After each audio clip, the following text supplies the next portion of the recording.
ನೀವು ಸ್ವಲ್ಪ ಸರಳರಾಗಿ, ನೀವು ಸ್ವಲ್ಪ ಉದಾರಿಗಳಾಗಿ ಅನ್ನುವಂಥ ಸಂದೇಶವನ್ನ ಗಾಂಧಿ ಕೊಟ್ರೆ, ಅಂಬೇಡ್ಕರ್ ಹೇಳ್ತಾರೆ ಯಾರಿಗೆ ನೀವಿಲ್ಲ, ನೀವು ನಿಮ್ಮ ಹಕ್ಕುಗಳನ್ನ ಪಡೆದುಕೊಳ್ಳಿ, ಆ ಸ್ವಾಭಿಮಾನದ ಪ್ರತೀಕವಾಗಿ ನೀವೆಲ್ಲ ಕಾಣಬೇಕು ಅನ್ನುವಂಥದ್ದನ್ನ ಅಂಬೇಡ್ಕರ್ ಅವರ ವ್ಯಕ್ತಿತ್ವದ ಮೂಲಕ ನಮಗೆ ಕಾಣುತ್ತೆ. ಗಾಂಧಿಯನ್ನ ಕೊಲ್ಲಲಿಕ್ಕೆ ಯಾರು ಯಶಸ್ಸಾದರೋ ಅದೇ ವ್ಯಕ್ತಿಗಳು ಬಾಬಾ ಸಾಹೇಬ್ ಅಂಬೇಡ್ಕರ್ ಅವರು ಹಿಂದೂ ಕೋಡ್ ಬಿಲ್ ಅನ್ನ ತರೋ ಪ್ರಯತ್ನ ಮಾಡಿದಾಗ ಅದೇ ವ್ಯಕ್ತಿತ್ವದವರು, ಅದೇ ಗುಂಪುಗಳು ಬೀದಿ ಬೀದಿಯಲ್ಲಿ ನಿಂತು ಚಳವಳಿ ಮಾಡಿ ಕೇಳ್ತಾರೆ, ಮಿಸ್ಟರ್ ಅಂಬೇಡ್ಕರ್, ಈ ಹಿಂದೂ ಕೋಡ್ ಬಿಲ್ ತರೋದಕ್ಕೆ ನೀನ್ ಯಾರು ಅಂತ ಕೇಳ್ತಾರೆ.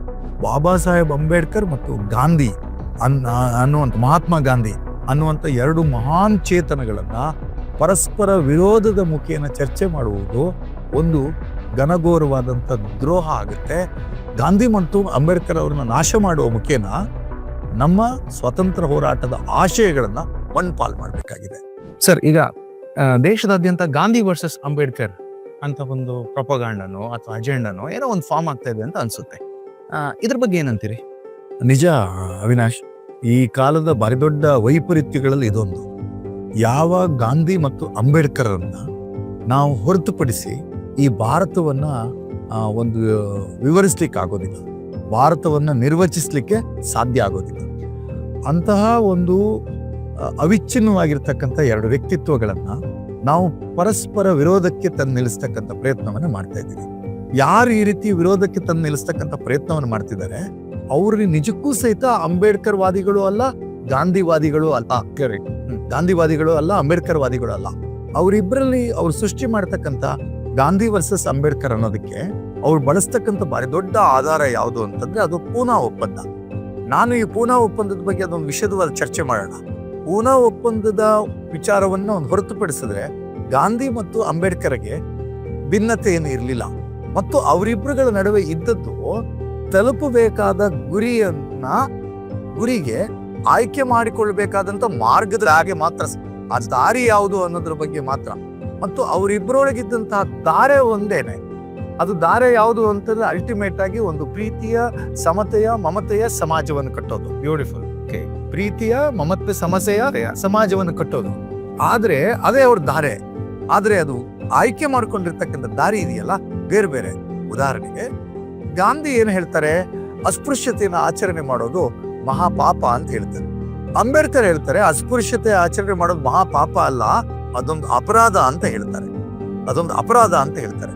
ಅದೇ ರೀತಿಯಾಗಿ ಗಾಂಧಿ ಮತ್ತು ಅಂಬೇಡ್ಕರ್ ಅವರ ಒಂದು ಬಾಹ್ಯ ಛಾಯೆಯನ್ನು ನೋಡಿ. ಗಾಂಧಿ ಮೇಲ್ವರ್ಗದಲ್ಲಿ ಹುಟ್ಟಿದವರು, ಗಾಂಧಿ ಹುಟ್ಟಿನಿಂದ ಶ್ರೀಮಂತರು. ಅಂಬೇಡ್ಕರ್ ಅವರು ಅಸ್ಪೃಶ್ಯತೆಯ ನೋವುಗಳನ್ನ ಕಂಡುಂಡವರು, ಆ ಬೇಗೆಯಲ್ಲಿ ಬೆಂದವರು. ಹಾಗಾಗಿ ಗಾಂಧಿಯ ಅನುಭವ ಬೇರೆ, ಅಂಬೇಡ್ಕರ್ ಅವರ ಅನುಭವ ಬೇರೆ. ಅಂಬೇಡ್ಕರ್ ಮತ್ತು ಗಾಂಧಿಯ ಪರಸ್ಪರ ಭೇಟಿಯ ನಂತರ, ಸಂವಾದದ ನಂತರ ಗಾಂಧಿಯ ವಿಚಾರಧಾರೆಗೆ ಇನ್ನಷ್ಟು ಹೊಳಪು ಬರುತ್ತದೆ, ಅವರ ಸಮತೆಯ ವಿಚಾರಕ್ಕೆ ಇನ್ನಷ್ಟು ಶಕ್ತಿ ಬರ್ತದೆ. ಮತ್ತು ಎರಡು ಅವರಿಬ್ಬರ ಬಾಹ್ಯ ಚಾರೆಗಳನ್ನು ನೋಡಿ.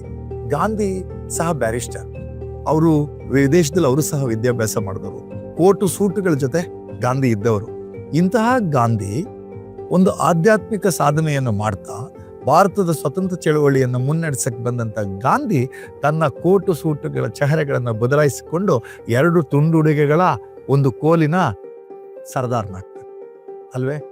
ಅದೇ ಸಕಲ ಇಲ್ಲವನ್ನೂ ಒಳಗೊಂಡು ಕುಡಿಯೋ ನೀರಿಗೂ ಒದ್ದಾಟ ಮಾಡಿಕೊಂಡು ಬಂದಂತಹ ಅಂಬೇಡ್ಕರ್ ಕೋಟು ಸೂಟುಗಳನ್ನು ಧರಿಸ್ತಾರೆ. ಇದು ಎರಡು ಭಾರತದ ಮಹಾನ್ ರೂಪಕ. ಈ ಮುಖೇನ ಗಾಂಧಿ ಸಂದೇಶ ಕೊಡ್ತಾ ಇದ್ದಾರೆ, ಉಳ್ಳವರಿದಿರಲ್ಲಪ್ಪ, ನೀವು ಸ್ವಲ್ಪ ತ್ಯಾಗ ಮಾಡಿ, ನೀವು ಬೇರೆಯವ್ರಿಗೆ ಕೊಡಿ, ನೀವು ಸ್ವಲ್ಪ ಸರಳರಾಗಿ, ನೀವು ಸ್ವಲ್ಪ ಉದಾರಿಗಳಾಗಿ ಅನ್ನುವಂಥ ಸಂದೇಶವನ್ನ ಗಾಂಧಿ ಕೊಟ್ರೆ, ಅಂಬೇಡ್ಕರ್ ಹೇಳ್ತಾರೆ ಯಾರಿಗೆ ನೀವಿಲ್ಲ, ನೀವು ನಿಮ್ಮ ಹಕ್ಕುಗಳನ್ನ ಪಡೆದುಕೊಳ್ಳಿ, ಆ ಸ್ವಾಭಿಮಾನದ ಪ್ರತೀಕವಾಗಿ ನೀವೆಲ್ಲ ಕಾಣಬೇಕು ಅನ್ನುವಂಥದ್ದನ್ನ ಅಂಬೇಡ್ಕರ್ ಅವರ ವ್ಯಕ್ತಿತ್ವದ ಮೂಲಕ ನಮಗೆ ಕಾಣುತ್ತೆ. ಗಾಂಧಿ ಮತ್ತು ಅಂಬೇಡ್ಕರ್ ಅವರು, ಈಗ ನೀವು ಗಾಂಧಿ ಸಿನಿಮಾವನ್ನು ನೋಡಿದ್ರೆ ನಮ್ಗೆ ತುಂಬಾ ಸ್ಪಷ್ಟವಾಗಿ ಗೊತ್ತಾಗುತ್ತೆ. ಅಂಬೇಡ್ಕರ್ ಅವ್ರನ್ನ ಸಂವಿಧಾನ ರಚನಾ ಸಮಿತಿಯ ಸಭೆಯಲ್ಲಿ ಅಂಬೇಡ್ಕರ್ ಅವರನ್ನ ಅದರ ಡ್ರಾಫ್ಟಿಂಗ್ ಕಮಿಟಿ ಚೇರ್ಮನ್ ಮಾಡಬೇಕು ಅನ್ನುವಂಥ ಚರ್ಚೆ ಬಂದಾಗ ಗಾಂಧಿ ಉಪವಾಸ ಕೂತಿರ್ತಾರ. ಅವಿನಾಶ್, ಉಪವಾಸ ಕೂತಿರ್ತಕ್ಕಂಥ ಗಾಂಧಿಯನ್ನು ಹೋಗಿ ಆಗಿನ ಕಾಂಗ್ರೆಸ್ನವರು ಸಂಪರ್ಕ ಮಾಡಿದಾಗ ಗಾಂಧಿ ಕೊಟ್ಟಂತಹ ಹೆಸರು, ಉಪವಾಸದಲ್ಲಿ ಕೂತಿರ್ತಾರೆ, ಚೀಟಿ ಬರೆದು ಕಳಿಸ್ತಾರೆ. ಒಂದೇ ಆಯ್ಕೆ ಕೊಡೋದು, 1, 2, 3 ಆಯ್ಕೆ ಕೊಡಲ್ಲ, ಒಂದೇ ಆಯ್ಕೆ. ಅದ್ಯಾವುದು ಅಂತಂದ್ರೆ ಬಾಬಾ ಸಾಹೇಬ್ ಅಂಬೇಡ್ಕರ್, BR ಅಂಬೇಡ್ಕರ್ ಹೆಸರನ್ನು ಕೊಡ್ತಾರೆ.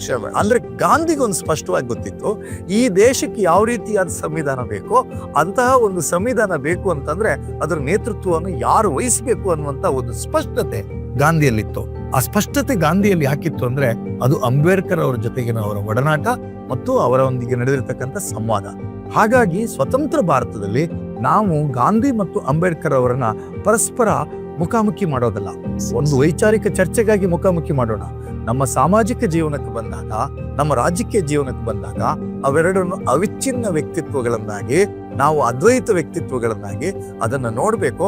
ಆ ಮುಖೇನ ಭಾರತವನ್ನ ಅರಿಯುವ ಪ್ರಯತ್ನವನ್ನ ಮಾಡ್ಬೇಕಾಗುತ್ತೆ. ಹಾಗಾಗಿ ಯಾರು ಗಾಂಧಿಯನ್ನ ಮತ್ತು ಅಂಬೇಡ್ಕರ್ ಅವರ ಮುಖಾಮುಖಿ ಮಾಡ್ತಾರೆ, ಅವರಿಬ್ರು ಸಹಿತ ಗಾಂಧಿ ಮತ್ತು ಅಂಬೇಡ್ಕರ್ ಅವರ ವಿರೋಧಿಗಳು. ಮತ್ತು ಒಂದು ನೆನಪಿಟ್ಕೊಳ್ಳಿ, ಗಾಂಧಿಯ ಸಾವು ಯಾರು ಬಯಸಿದ್ರೋ ಅಥವಾ ಗಾಂಧಿಯನ್ನ ಕೊಲ್ಲಲಿಕ್ಕೆ ಯಾರು ಯಶಸ್ಸಾದ್ರೋ ಅದೇ ವ್ಯಕ್ತಿಗಳು ಬಾಬಾ ಸಾಹೇಬ್ ಅಂಬೇಡ್ಕರ್ ಅವರು ಹಿಂದೂ ಕೋಡ್ ಬಿಲ್ ಅನ್ನ ತರೋ ಪ್ರಯತ್ನ ಮಾಡಿದಾಗ ಅದೇ ವ್ಯಕ್ತಿತ್ವದವರು, ಅದೇ ಗುಂಪುಗಳು ಬೀದಿಯಲ್ಲಿ ನಿಂತು ಚಳುವಳಿ ಮಾಡಿ ಕೇಳ್ತಾರೆ, ಮಿಸ್ಟರ್ ಅಂಬೇಡ್ಕರ್, ಈ ಹಿಂದೂ ಕೋಡ್ ಬಿಲ್ ತರೋದಕ್ಕೆ ನೀನ್ ಯಾರು ಅಂತ ಕೇಳ್ತಾರೆ. ಅಂದ್ರೆ ಆಗಿನ್ನು ಅಂಬೇಡ್ಕರ್ ಬೌದ್ಧ ಧರ್ಮ ಸ್ವೀಕಾರ ಮಾಡಿರ್ಲಿಲ್ಲ. ಸ್ವೀಕಾರ ಮಾಡೋ ಮುಂಚೆನೆ ಈ ದೇಶದ ಒಂದು ಸಮುದಾಯ ಎದ್ದು ನಿಂತು ಕೇಳ್ತು, ಅರ್ಥಾತ್ ಒಂದು ಸಂಘಟನೆ ಎದ್ದು ನಿಂತು ಕೇಳ್ತು, ಹಿಂದೂ ಕೋಡ್ ಬಿಲ್ ಅನ್ನು ಜಾರಿಗೆ ತರೋಕೆ ನೀನ್ ಯಾರು ಅಂದ್ರೆ ಅವ್ರಿಗೆ ಹಿಂದೂ ಕೋಡ್ ಬಿಲ್ ಬೇಕಾಗಿರ್ಲಿಲ್ಲ. ನೀನ್ ಯಾರು ಅಂತಂದ್ರೆ ಅಂಬೇಡ್ಕರ್ ಬೌದ್ಧ ಧರ್ಮ ಸ್ವೀಕಾರ ಮಾಡೋದ್ರೊಳಗೇನೆ ಅಂಬೇಡ್ಕರ್ ಅವ್ರನ್ನ ಹಿಂದೂ ಧರ್ಮದಿಂದ ಹೊರಗಿಡೋ ಪ್ರಯತ್ನವನ್ನ ಮಾಡಿದ್ವಿ ಅಂತ ಹೇಳಿ ಈ ಘಟನೆಯ ಮುಖೇನ ನಾವು ಅರ್ಥ ಮಾಡ್ಕೋಬೇಕಾಗುತ್ತೆ. ಆದ್ರಿಂದ ಬಾಬಾ ಸಾಹೇಬ್ ಅಂಬೇಡ್ಕರ್ ಮತ್ತು ಗಾಂಧಿ ಅನ್ನುವಂಥ ಮಹಾತ್ಮ ಗಾಂಧಿ ಅನ್ನುವಂಥ ಎರಡು ಮಹಾನ್ ಚೇತನಗಳನ್ನ ಪರಸ್ಪರ ವಿರೋಧದ ಮುಖೇನ ಚರ್ಚೆ ಮಾಡುವುದು ಒಂದು ಘನಘೋರವಾದಂಥ ದ್ರೋಹ ಆಗುತ್ತೆ. ಸಾಮಾಜಿಕ ನ್ಯಾಯಕ್ಕೆ ತೊಡ್ತಕ್ಕಂಥ, ನಾವು ಮಾಡ್ತಕ್ಕಂಥ ಮೋಸ ಆಗುತ್ತೆ. ಆದ್ರಿಂದ ಗಾಂಧಿ ಮತ್ತು ಅಂಬೇಡ್ಕರ್ ಎರಡು, ಒಂದು ಹೃದಯ, ಒಂದು ಶ್ವಾಸಕೋಶ ಸರ್, ಒಂದು ಮೆದುಳು, ಒಂದು ಮನಸ್ಸು ಸರ್, ಒಂದು ಕರಳು ಮತ್ತೊಂದು ಕೊರಳು ಸರ್. ಹಾಗಾದ್ರಿಂದ ಗಾಂಧಿ ಕರಳಾಗಿ ಕಾಣ್ತಾರೆ ನನಗೆ, ಅದಕ್ಕೆ ತಾಯ್ತನ. ಅಂಬೇಡ್ಕರ್ ಕೊರಳಾಗಿ ಕಾಣ್ತಾರೆ. ಗಾಂಧಿ ತನ್ನ ಕರುಳಿನ ಮೂಲಕ ಹೇಳ್ತಾರೆ, ಅದಕ್ಕೆ ಕಾರುಣ್ಯವನ್ನು ಬಿತ್ತೋ ಪ್ರಯತ್ನ ಮಾಡ್ತಾರೆ. ಅಂಬೇಡ್ಕರ್ ಕಾನೂನಿನ ಮೂಲಕ ಕೊರಳಾಗ್ತಾರೆ, ಅಶಕ್ತರ ಪಾಲಿಗೆ ಧ್ವನಿ ಆಗ್ತಾರೆ. ಯಾರು? ಅಂಬೇಡ್ಕರ್ ಅವರು. ಹಾಗಾದ್ರಿಂದ ಗಾಂಧಿ ಮತ್ತು ಅಂಬೇಡ್ಕರ್ ಅವರನ್ನ ವಿರೋಧದಿಂದ ನೋಡ್ತಕ್ಕಂಥದ್ದು ಒಂದು ಚಾರಿತ್ರಿಕ ಅಪರಾಧ ಆಗುತ್ತೆ. ಆದ್ರೆ ಇದು ಈ ಕಾಲದಲ್ಲಿ ನಾವು ನಿಂತು ನೋಡಿದಾಗ ಅವರಿಬ್ಬರನ್ನ ವಿರೋಧ ಭಾಸದಲ್ಲಿ ನಿಂತು ಚರ್ಚೆ ಮಾಡ್ತಿರೋದು ಇದೆಯಲ್ಲ, ಅದೊಂದು ಶುದ್ಧವಾದಂತಹ ರಾಜಕೀಯ ಅಜೆಂಡಾ ಅದ್ರ ಹಿಂದ್ಗಡೆ ಹೊಂದಿದೆ. ಶುದ್ಧವಾದ ರಾಜಕೀಯ ಅಜೆಂಡಾ ಅಂದ್ರೆ ಅಶುದ್ಧವಾದ ರಾಜಕೀಯ ಅಜೆಂಡಾವನ್ನು ಹೊಂದಿದ್ದಾರೆ. ಏನೋ ವಿನಾಶ್, ಅಶುದ್ಧವಾದಂತ ರಾಜಕೀಯ ಅಜೆಂಡಾವನ್ನು ಹೊಂದಿದ್ದಾರೆ. ಮತ್ತು ಅವರಿಬ್ಬರಿಗೂ ಗಾಂಧಿ ಮತ್ತು ಅಂಬೇಡ್ಕರ್ ಅವರನ್ನ ನಾಶ ಮಾಡಬೇಕು. ಗಾಂಧಿ ಮತ್ತು ಅಂಬೇಡ್ಕರ್ ಅವರನ್ನ ನಾಶ ಮಾಡುವ ಮುಖೇನ ನಮ್ಮ ಸ್ವಾತಂತ್ರ್ಯ ಹೋರಾಟದ ಆಶಯಗಳನ್ನ ಮಣ್ಪಾಲ್ ಮಾಡಬೇಕಾಗಿದೆ. ನಮ್ಮ ಸಂವಿಧಾನದ ಆಶಯಗಳನ್ನ ಬುಡಮೇಲ್ ಮಾಡಬೇಕಾಗಿದೆ. ಹಾಗಾದ್ರಿಂದ ಯಾರು ಗಾಂಧಿ ವರ್ಸಸ್ ಅಂಬೇಡ್ಕರ್ ಅನ್ನುವಂಥ ಚರ್ಚೆಯನ್ನು ತರ್ತಾರೆ, ಅದನ್ನ ಒಂದು ಅಕಾಡೆಮಿಕ್ ವಿಚಾರಕ್ಕಾಗಿ ಚರ್ಚೆ ಮಾಡೋದಿದ್ರೆ ಅದಕ್ಕೆ ನಂದು ಯಾವುದು ತಕರಾರಿಲ್ಲ, ನಾವ್ಯಾರು ತಕರಾರು ಮಾಡೋದಿಲ್ಲ. ಆದರೆ ಅದನ್ನ ಒಂದು ಸಾರ್ವಜನಿಕ ರಂಗದಲ್ಲಿ ನಿಂತು ಅವರಿಬ್ಬರಿಗೆ ಏನೋ ದ್ವೇಷ ಇತ್ತು ಅನ್ನುವ ರೀತಿಯಲ್ಲಿ ಚರ್ಚೆ ಮಾಡಿದ್ರೆ ಅದೊಂದು ರಾಷ್ಟ್ರೀಯ ಅಪರಾಧವಾಗಿ ಪರಿಗಣಿಸಬೇಕಾಗ್ತದೆ ಅನ್ನುವಂಥದ್ದು ನನ್ನ ವಿನಂತಿ.